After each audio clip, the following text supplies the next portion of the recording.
안녕하십니까. 아마존 웹서비스에서 이규직티브 테크놀로지 파트너로 일하고 있는 강명구라고 합니다. 이전 시간에 4차 산업혁명의 개념 그리고 4차 산업혁명의 어떤 기반 기술 패러다임 이런 것들에 대해서 간략하게 말씀을 드렸고, 특별히 이제 블록체인 기술에 대한 설명이라든지 스마트 팩토리 분야에서 어떻게 디지털 신기술들이 또 접목되는지를 간단하게 보았습니다. 이 시간에는 좀 더 깊이 있게 그런 기반 기술들 그리고 그런 기반 기술을 기반으로 하는 최근의 디지털 전환의 어떤 개념까지 깊이 있게 좀 이야기를 나누도록 하겠습니다. 먼저 잠깐 그 동영상 하나 보도록 하겠습니다. 상품을 골라 들고 나오기만 하면 자동 결제되는 무인 점포가 국내에도 등장했습니다. 인공지능 CCTV와 센서를 이용해서 바코드 찍는 번거로운 계산 과정을 생략한다고 합니다. 전연남 기자가 다녀왔습니다. 편의점이지만 직원도 계산대도 보이지 않습니다. 자동 결제 무인 매장인데 매장 입구에서 사용자 인증 후 QR코드를 발급받기만 하면 결제 과정은 생략됩니다. QR코드를 찍고 매장 안으로 들어왔는데요. 이렇게 물건을 들고 문 밖으로 나가기만 하면 결제가 완료됩니다. 천장에 달린 인공지능 카메라가 고객의 움직임과 위치, 상품을 인식하고 스마트 선반이 무게를 감지해 고객이 어떤 상품을 몇 개나 잡았는지 확인해 자동 결제가 진행되는 원리입니다. 이 상품을 골랐다는 것 자체만으로 계산이 됐다는 게, 근데 입장할 때 좀 간소화 된다면 저 이용을 자주 하게 될 것 같아요. 다만 환불은 어렵고 미성년자 여부를 확인해야 하는 담배와 주류 상품은 판매하지 않습니다. 인공지능, 센서, 이미지 분석 기술을 활용한 무인 매장의 원조는 미국의 아마존 고입니다. 2016년 처음 도입해 미국에서 29개의 매장을 운영 중이고 계속 늘려가고 있는데, 알리바바 등 중국의 온라인 쇼핑 업체들도 앞다퉈 오프라인 매장을 무인 점포를 통해 확장하는 추세입니다. 무인 매장이 미국이나 중국에서는 이미 일반화되고 있는 추세인데요. 고정인건비 부담을 줄이기 위해서는 지금 이미 변하고 있고요. 국내에선 코로나19 등의 영향으로 비대면 소비가 대세가 되면서 편의점 무인 점포가 1,500곳을 넘어섰는데, 아직은 소비자가 바코드를 찍는 셀프 계산 방식입니다. SBS. 네, 보신 것처럼 디지털 기술이 접목된 굉장히 편리한 그런 무인 점포에 대한 사례를 얘기하고 있고, 이것이 확대된다고 이야기하는 기사입니다. 앞서 설명드린 것처럼 스마트 팩토리의 개념도 말씀을 드렸는데, 상점의 개념도 점점 많은 디지털 기술을 통해서 빠르게 혁신해가고 있는 모습을 보여주고 있다는 거고요. 그래서 이런 기반 기술들을 이해하는 것이 상당히 중요합니다.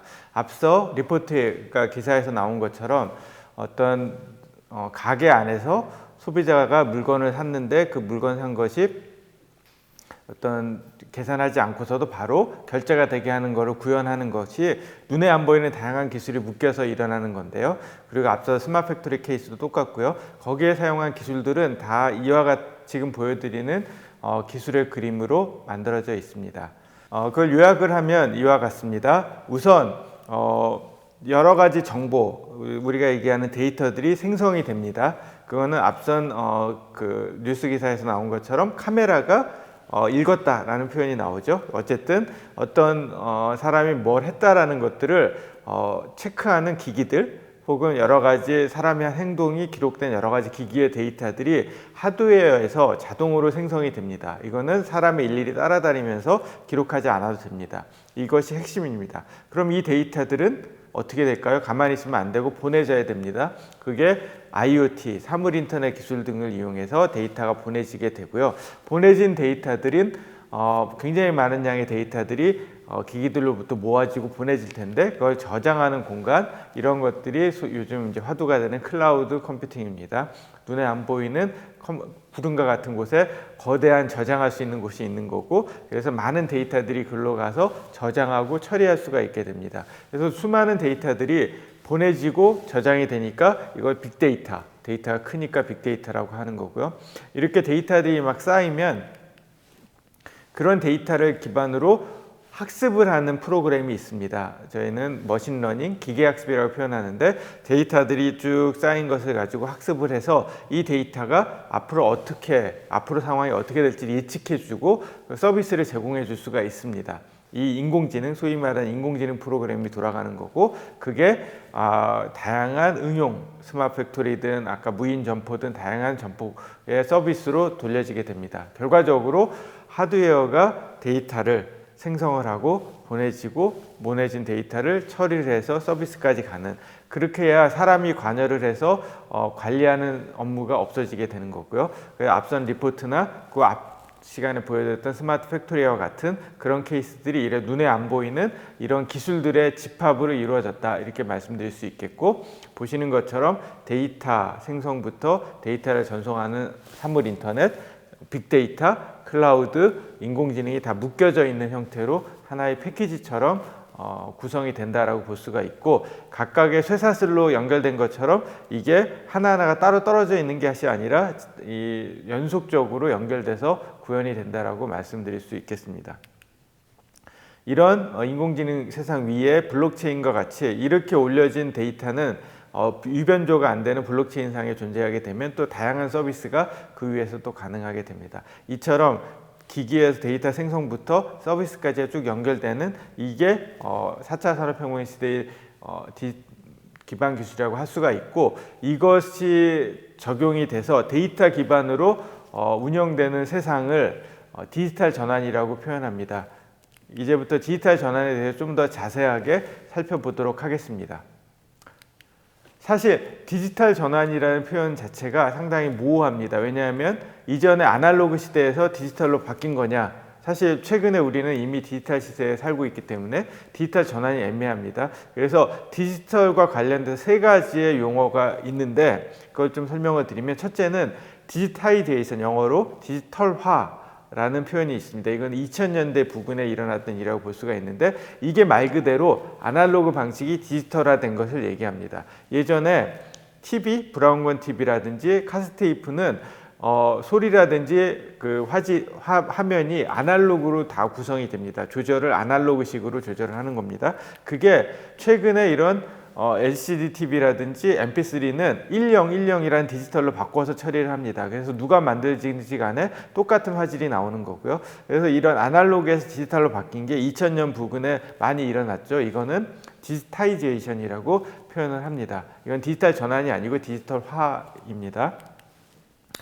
그러고 나니까 디지털라이제이션이라는 또 표현이 있습니다. 이것도 디지털 전환이 아니고 또 다른 그전 세대인데, 디지털라이제이션은 한 2000년대 중반부터 쭉 있었던 거죠. 이거는 앞에서 설명드린 대로 다양한 소스가 아날로그에서 디지털로 바뀌고 나니까 디지털은 좀 처리하기도 쉽고 모두가 또 동일하게 이해하기가 쉬운 형태가 되죠. 아날로그는 만든 사람마다 다 틀릴 수가 있어서 좀 복잡하지만 기술력도 많이 필요하고, 디지털화가 되면 1010이기 때문에 굉장히 간편해집니다. 그래서 디지털을 활용한 사업 모델이 바뀌는 거를 디지털라이제이션이라고 표현을 합니다.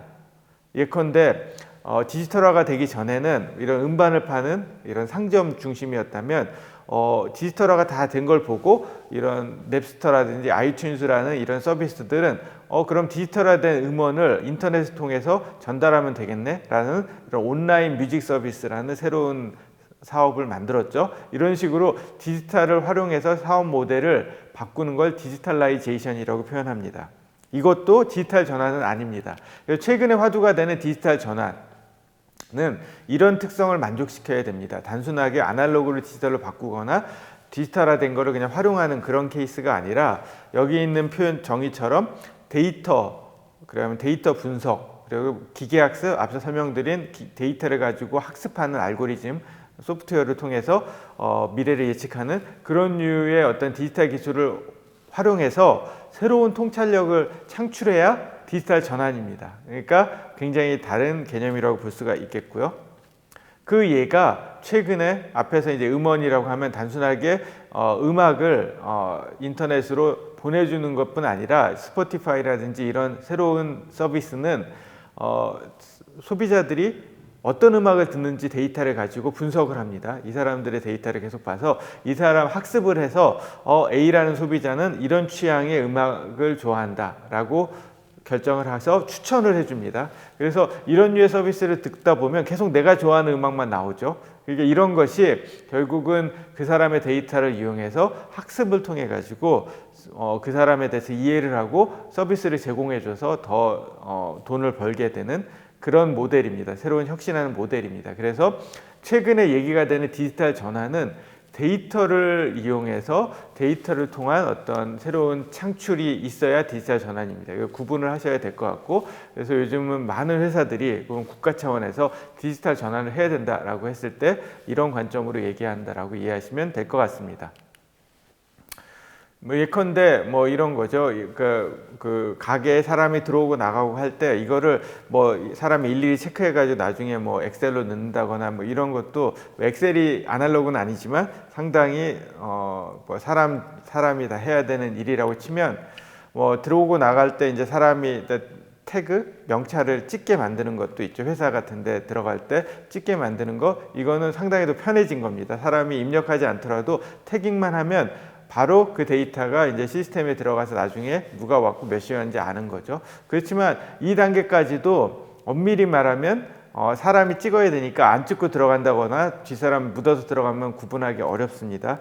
요즘 이제 하는 게 얼굴 인식이죠. 그래서 사람이 이제 들어갈 때 카메라로 찍은, 아까 카메라가 데이터를 찍어서 보내주면 그 보낸 얼굴을 분석해서 학습을 해서 그 알고리즘이 만들어졌다고 했는데 그 사람이 누군지를 아는 그런 얼굴 인식 프로그램이 있는 겁니다. 그러면 그 얼굴 인식 프로그램으로 누구다라고 바로 인식하고 올려줍니다. 그러면 사람이 입력을 하거나 찍지 않아도 그냥 문만 통과하는데 다 기록이 되는 거죠. 그 밑에는 이런 카메라 센서라든지 데이터를 보내주는 IoT, 그 다음에 머신러닝, 그러니까 기계학습 같은 알고리즘 같은 그런 디지털 기술들이 잔뜩 들어있다, 이렇게 말씀을 드릴 수 있겠습니다. 이게 앞에서 아마존고 혹은 무인 점포 사례에 들어가 있는 기술들이 다 이런 기술들이라고 보실 수 있겠습니다.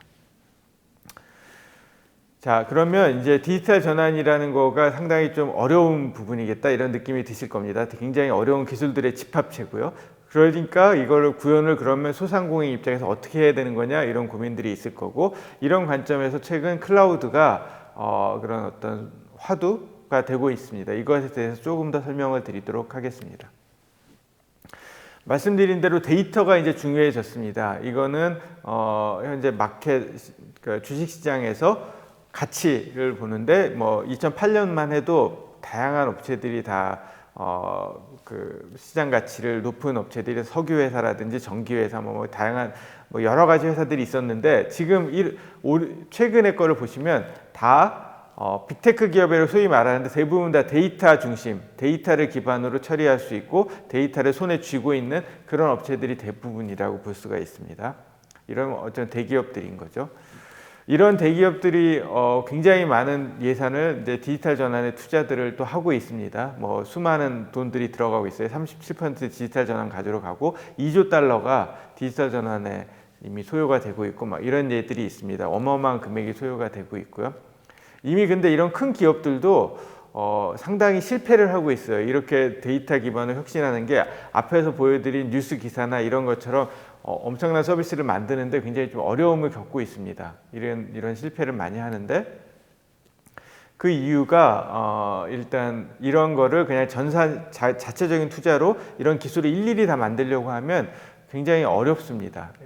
이런 큰 회사들조차도 그 자신들이 갖고 있는 굉장히 복잡한 운영 시스템에 괜히 이상한 기술 붙였다가 영향이 생기면 안 되는 건데 굉장히 복잡한 일이고, 또 이게 데이터가 얼마만큼 모일지 예상하기도 어렵고 하니까 사실 이거를 투자를 과잉으로 할 수밖에 없고 어려운 부분입니다. 거기에 들어가는 기술들은 제가 이제 설명을 드린 것처럼 여러분들도 굉장히 머리가 아프실 텐데 IoT, 블록체인, AI 이런 기술들은 큰 회사들도 사실 갖추기가 좀 어려운 기술들이라서 이런 것들을 도입하고 평가해서 쓰기는 되게 어렵습니다.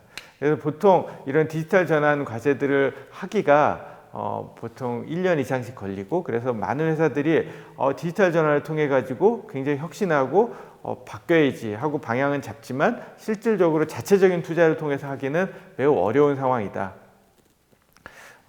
말씀드린 대로 혁신을 하기 위해서 이제 클라우드가 뜨게 되는데, 그 이유를 간단히 말씀드리면, 일단은 이게 어떤 바운더리, 왼쪽 그림은 빨간색의 바운더리가 있죠. 자, 내가 자체 투자를 하려면 돈은 이만큼밖에 안 되고 기간은 이거밖에 안 되라고 하는 한계가 있습니다. 그 안에 뭘 구축하려면 어쩔 수 없이 이런 낑겨 넣기, 그러니까 강하게 결합된 것들을 만들 수밖에 없습니다. 각각의 기술들이 강하게 묶일 수밖에 없는데, 그러면 변경이 굉장히 어렵고 아까 다품종 소량 생산 체제처럼 유연하게 만들기가 굉장히 어렵습니다.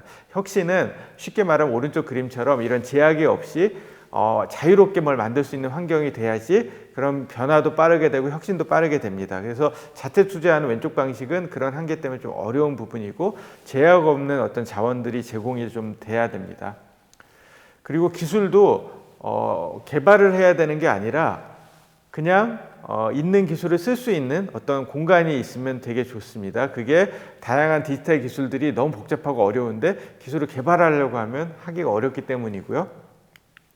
그래서 클라우드라는 서비스가 나왔습니다. 클라우드는 앞서 기반 기술에서 먼 구름같이 먼 곳에 수많은 데이터를 저장할 수 있는 어떤 그런 공간이라고 간단하게 말씀을 드렸는데, 더 깊이 들어가면 그런 어떤 데이터 저장을 포괄한 다양한 신기술들을 제공해주는 공간이 되고 있습니다. 여기서 첫 번째 가치는 필요에 따라 제약 없이 확장되는 인프라를 제공을 해줍니다. 그래서 이건 하드웨어나 소프트웨어 상관없습니다. 그래서 무한한 어떤 데이터들을 보낸다 하더라도 다 저장해주고 처리할 수 있는 그런 역량 인프라들을 제공을 해주니 자체적으로 투자해서 확장하는 것보다 훨씬 더 효과가 있고, 더 두 번째는 핵심 기술을 다 플랫폼으로 제공을 해준다는 게 굉장히 큰 효과가 있습니다. 자체적으로 투자를 할 때는 예를 들면 뭐 서버라든지 뭐 이런 것들을 사서 투자를 한다라고 하면 항상 계단식 투자밖에 안 됩니다. 예를 들면 수요 예측치가 점선이다. 이렇게 되면 이 수요 예측치가 뭐 내일 수요 예측치에 맞게 오늘 투자를 해버리면 뭐 물론 하루 만에 들어오지도 않지만 당연히 어렵고요. 그래서 한 몇 개월, 몇 년치를 바라보고 많이 투자를 해놓을 수밖에 없고요. 그래서 항상 계단식으로 투자하다가 예측치에 다다르면 또 투자를 하고 이런 식으로 갈 수밖에 없습니다. 직접 투자를 할 때는.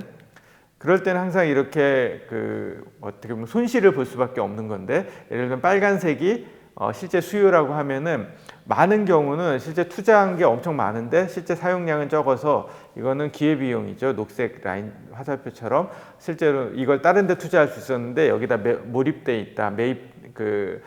여기에 이제 다 같이 써버린 그런 케이스라서, 쓰지도 않는데 그런 케이스라서 손실로 다가오는 거고요.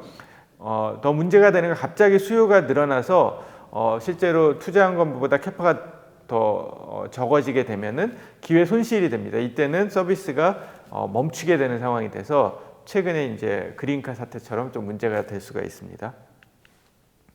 그래서 이제 제약 없는 자원의 제공이라는 클라우드 사업은 필요한 어떤 이런 자원, 하드웨어나 소프트웨어 자원들을 필요할 때마다 온디맨드라는 표현인데, 내가 필요할 때마다 바로 쓰고 필요 없으면 끄고 할 수가 있습니다. 그래서 빨간색 수요 곡선에 맞춰서 내가 편하게 자원을 늘렸다 줄였다 할 수 있다. 이게 이제 클라우드의 첫 번째 어떤 기여분인 거고요. 클라우드의 또 더 큰 가치는 디지털 기술을 다 제공한다는 부분에 있습니다. 여기에 있는 것처럼 IoT, 머신러닝, 어널리틱스, 영어로 써서 죄송한데 다양한 핵심 디지털 기술들이 다 있다. 그런 어떤 장터다라고 이해하시면 될 것 같습니다. 그래서 기술을 개발할 필요 없이 여기 있는 걸 그냥 써서 내가 필요한 어떤 응용들을 빠르게 만들 수 있다. 이렇게 말씀드릴 수 있겠고, 해마다 이건 AWS 사례지만 해마다 수천 가지 이상의 신기술들을 계속 구비해 놓고 있습니다. 그래서 기술을 경쟁해서 개발할 필요가 없고 클라우드를 쓰게 되면은 매년 수천 개의 새로운 기술들을 그대로 쓸 수 있기 때문에 이제는 클라우드 시대에는 기술은 그냥 필요할 때마다 사서 쓰는 시대로 바뀌었다. 이렇게 말씀을 드릴 수 있겠습니다. 그래서 이제 소상공인한테도 이런 클라우드 시대가 되니까 앞서 설명드린 디지털 전환이라든지 어려운 기술들이 남의 걸로만 아니라 실제로 나도 쓸 수 있는 어떤 시대로 바뀌어갈 수 있다라는 거가 클라우드를 통해서 알 수가 있는데, 혁신 전략을 좀 더 말씀을 드리면, 옛날 같으면은 어떤 내가 필요한 응용, 앞서 무인 점퍼 같은 어떤 새로운 응용을 만들려고 하면 기술부터 해서 하나하나 다 한 땀 한 땀 만들어야 됐죠. 그게 어려운 일이다. 아무리 큰 회사라고 해도 시간도 오래 걸리고 어렵다라고 말씀을 드린 거고, 이럴 때 이제 뭐 보통 한 방식은 업체를 하나 선정해 가지고 그 과제를 하나하나 구축을 하는 겁니다. 뭐 데이터를 받아서 저장하고 뭐 머신러닝이나 이런 걸 해가지고 만드는 걸 다 시키고, 과제가 또 생기면 또 이런 걸 또 시키고, 과제가 또 생기면 또 생기고, 이런 거를 계속 반복해서 만들어가는 게 직접 투자하는 회사들의 옛날 방식이다. 뭐 이거는 말씀드린 대로 자원의 제약이 있으니까 통합시키기도 어렵고 강한 결합밖에 또 안 되는 거고, 비용도 많이 들어가고, 또 가운데 있는 기술들이 사실 반복되는 기술들을 계속해서 반복해서 개발하는 경우가 많이 있습니다. 이제 클라우드는 이런 기술을 다 제공해 준다고 말씀을 드렸으니까 그 기술을 개발할 필요가 없고 바로 응용에 집중할 수가 있는 시대입니다. 그러면 기술들은 첨단의 그런 기술들을 다 플랫폼처럼 만들어 놓고 그 위에서 빠르게 내가 필요한 과제들을 하나하나씩 만들어서 늘려갈 수가 있습니다. 이거는 이제 회사 차원의 혁신을 말씀을 드리는 거고요. 그렇게 됐을 때 이제 클라우드라는 어떤 공간 위에서 데이터를 처리하고 분석하고 하는 다양한 기술들을 클라우드가 제공해 주니까 그건 그대로 활용을 하고, 그 위에 다양한 응용들을 만들어서 회사가 활용한다. 이런 관점으로 첫째 접근할 수가 있겠고, 이런 관점을 보게 되면은 이런 클라우드 위에서 이런 여러 가지 다양한 서비스의 응용들을 만들어 파는 회사들이 생길 수 있겠다라는 것까지 확장이 될 수가 있겠죠. 일단 먼저 회사 차원에서 이런 걸 활용하는 예를 하나 보면 폭스바겐이 그 예입니다.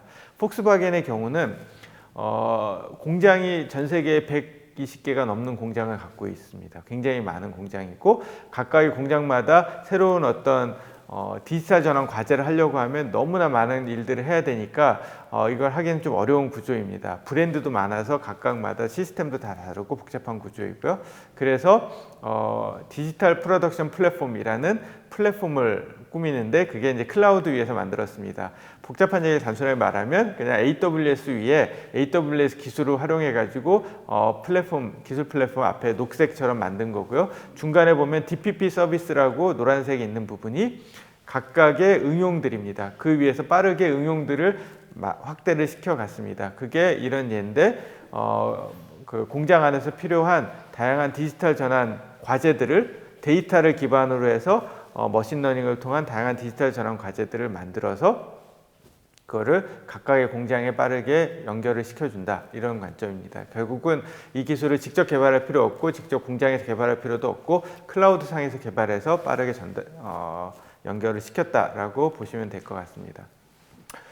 이게 확장을 시키면 각 기업 하나에 해당하는 게 아니라 많은 소상공인한테도 똑같다라고 볼 수가 있는데요. 우리나라에 지금 수많은 제조기업들을 이제 구분을 해놓은 겁니다. 정부에서는 기초, 중간일, 중간이 고도화라고 얼마나 예를 들면 혁신이나 디지털 전환의 수준이 되는가를 정부에서는 구분을 해 놓았는데, 정부에서는 중간 2단계 이상으로 빨리 고도화를 시키고자 애를 쓰고 있어요. 저희의 이제 제조 기업들을. 근데 이 그래프를 보시는 것처럼 이번 정부의 3만 개를 스마트 팩토리화 하겠다라는 좋은 전략으로 올해 말까지 3만 개를 어떤 숫자는 달성을 하는데, 달성한 어떤 데이터를 보시면 대부분이 다 빨간색 아니면 파란색이죠. 그게 중간일이나 기초 단계입니다. 그러니까 각각의 회사마다 돈을 나눠줘서 어떻게든 혁신을 하라고 했는데, 그렇게 하면 결국 자기 회사 안에서 투자를 해야 되는 건데 아무리 해봤자 고도화까지는 안 되는 거죠. 그게 이제 아까 자체 투자는 어렵다라고 말씀드린 것과 연결이 되는 얘기입니다. 그래서 정부에서도 자체적으로 개발하라고 하는 건 어렵겠구나라고 해서 이렇게 얘기를 하고 있습니다. 클라우드로 가라. 그래서 클라우드로 활용해서 클라우드에서 서비스를 받아라. 자체적으로 기술을 개발하려고 하지 말고 이렇게 얘기를 하고 있습니다.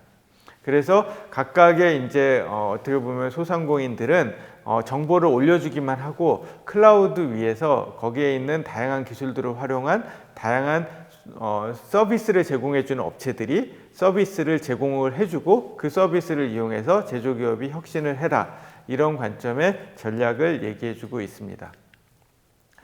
서비스를 제공해주는 업체를 저희는 SaaS 업체라고 표현합니다. SaaS라는 건데 소프트웨어 애저 서비스라는 거의 약자입니다. 소프트웨어를 서비스로 제공해주는 건데요. 예를 들면 우리가 MS 오피스 같은 거 예전에 컴퓨터에서 돈 주고 사서 컴퓨터에 설치를 하고 쓰셨다가 요즘은 다 클라우드를 이용해 가지고 한 달에 얼마씩 내면서 최신 버전의 MS 오피스, 마이크로소프트 오피스를 쓰시죠. 그런 개념처럼 클라우드 기반으로 내가 필요한 서비스들을, 소프트웨어들을 서비스로 해준다, 이런 관점이라고 보시면 되겠습니다. 그래서 데이터만 클라우드로 올려주면 그 데이터를 활용해서 데이터를 분석해서 실제 소상공인이 필요한 다양한 서비스들을 제공해주는 업체들이 그 위에다 이런 서비스를 구비를 해놓고 있고요. 그럼 소상공인들은 그거를 그냥 끌어다가 활용만 하면 된다. 이게 이제 이 전략의 핵심이라고 말씀을 드릴 수 있겠습니다. 그러니까 앞서 설명드린 다양한 기술들을 저희가 다 알고 스스로 그걸 가지고 개발할 필요가 없습니다. 누군가가 그거를 클라우드 상에서 활용해서 이런 서비스를 만들어 줄 것이고 우리는 그걸 이해를 해서 그 서비스들을 빠르게 잘 활용할 수 있으면 될 수 있다, 이렇게 말씀을 드릴 수 있겠고, 그렇게 하기 위한 다양한 이제 사업들을 정부에서도 이렇게 하고 있습니다. 요약하면 이런 그림입니다. 각각의 소상공인들이 어떤 앞에서 설명드린 아마존 고와 같은 무인 점포와 같은 그리고 스마트 팩토리와 같은 다양한 첨단 기술들을 활용한 어떤 서비스들을 활용하고 싶다. 자체적인 개발은 어렵다고 말씀을 드렸는데 데이터만 클라우드 플랫폼으로 올려주면 그 데이터를 활용해서 이런 소프트웨어 서비스 분석해서 서비스를 제공해주는 업체들이 이제 생길 겁니다. 그 업체들이 이 데이터를 활용해서 분석을 해서 서비스를 다시 그 기업으로 돌려보내주면 자체적으로 이런 서비스를 만든 거랑 똑같은 효과로 디지털 전환이 가능하게 됩니다. 이렇게 됨으로써 많은 기업들, 많은 소상공인들이 빠르게 혁신할 수가 있습니다. 중간에 고도의 기술이 집약되어 있는 클라우드 플랫폼을 활용하기 때문이고요. 기술의 편차도 해소됩니다. 각각 개발을 하게 되면 편차들이 굉장히 심한데 이런 편차가 해소가 됩니다. 그리고 실제로 기업 간에 그리고 솔루션 간에 데이터의 장벽이 문제가 되는데 각자 따로따로 개발하면 데이터는 자기만 쓰게 되는 거죠. 근데 그 데이터가 이런 공통의 플랫폼상에 올라가게 되면 여러 회사의 데이터들을 공통으로 활용해서 더 나은 서비스를 만들 수가 있습니다. 이게 정부에서 고민하고 있는 데이터 장벽 제거에 대한 어떤 내용입니다. 아울러 SaaS 공급자, 그러니까 이런 서비스로 소프트웨어를 제공해주는 공급자들의 생태계들이 강화되면 이 업체들은 글로벌로도, 국내뿐 아니라 글로벌로도 똑같은 해외로도 이런 상품을 팔 수가 있기 때문에 새로운 사업 기회들도 생기게 됩니다. 결국 요약하면 소상공인이 디지털 전환을 한다. 디지털 전환 개념, 그리고 4차 산업혁명 시대의 방향성을 설명드린 것처럼 많은 핵심 디지털 기술들을 엮어서 구현하셔야 되는데 상당히 좀 어려운 부분들이 있죠. 근데 그거를 제공해주는 고도의 소프트웨어 생태계들이 계속 생겨갈 거고 앞으로도 생길 겁니다. 그것의 기반은 결국 강한 기술들이 집합이 돼 있는 그리고 제약 없는 자원을 제공해주는 클라우드가 그 속에 있다라고 말씀드릴 수 있겠습니다.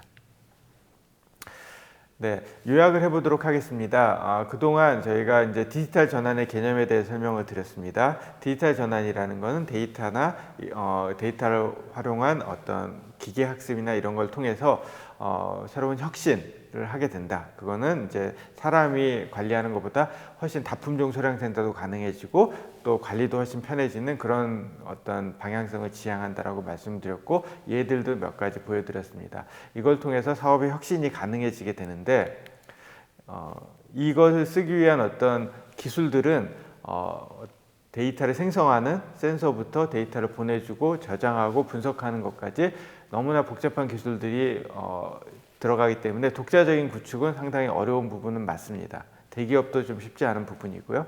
그래서 최근에 이제 클라우드가 이런 기술들을 제공해주고 자원 제약을 없애주는 것 때문에 디지털 전환에서 중요한 어떤 도구로서 인식되고 있습니다. 이런 클라우드를 플랫폼화 시켜서 그 위에서 다양한 소상공인을 위한 디지털 전환 솔루션을 제공해 준 업체들이 이제 늘어나게 될 거고, 그런 늘어나는 업체들을 통해서 사스 형태의 서비스를 활용해서 디지털 혁신이 가속화되는 게 미래의 방향입니다. 이런 가치들을 작은 것부터 하나하나 테스트해 가서 결국은 크게 혁신해 가는 과정들이 이런 커브와 마찬가지입니다. 디지털 기술을 어렵게 생각하지 마시고 이런 것이 있다는 걸 먼저 이해를 하고, 그리고 작은 거 하나하나부터 한번 경험을 좀 하면서 가치들을 누려가면 나중에는 이런 기술들을 다 접목한 디지털 전환이 사업에 굉장히 큰 변화를 줄 수 있다. 기존 사업과 달라진다는 걸 느끼시고 그게 계속적인 어떤 혁신의 노력으로 이어질 수가 있습니다. 그래서 디지털 기술을 먼 미래라고 생각하지 마시고 지금 당장 벌어지고 있는 일이며, 이런 디지털 전환을 하기 위해서 내가 할 수 있는 부분이 무엇인지 관심을 가져야 되는데, 최근에 화두가 되기는 클라우드, 그리고 클라우드 기반의 어떤 서비스들을 사스 서비스들에 대한 관심을 가지면서 적극적으로 활용하려는 노력들을 하시면 소상공인들도 빠르게 디지털 전환의 속도를 따라가실 수 있으리라고 생각됩니다. 장시간 강의 들어주셔서 감사합니다.